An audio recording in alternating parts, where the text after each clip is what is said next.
10 տարի շարունակ իրենց մշակած հողերը սեփականաշնորհելու համար Սիլիկյան թաղամասի հողօգտագործողները դիմել են Վերաքննիչ քաղաքացիական դատարան։ Մեզ ոչ մեկը չի լսում,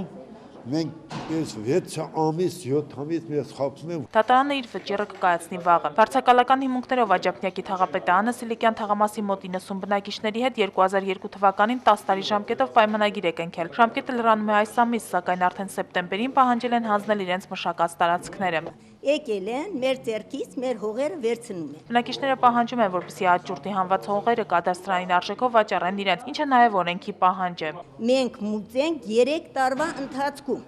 որովհետև բոլորս թոշակառվի են։ Այգիները մշակելով բնակիչները նաև իրենց գոյությունն էին պաշտպանում։ Հողօգտագործողները կարծելով, որ իրենց խնդիրը խեղաթյուրված են ներկայացրել Սերժ Սարգսյանին, նրան նամակով տեղեկացրել են իրականության մասին։ Պատասխանել էին, որ դատարանի գործերին չեն միջամտում, բայց ամեն ինչ կարվի, որ մեր գործերը արվի օրենքով։ Սուսաննա Պողոսյան, Կարեն Չիլինգարյան, IPFN։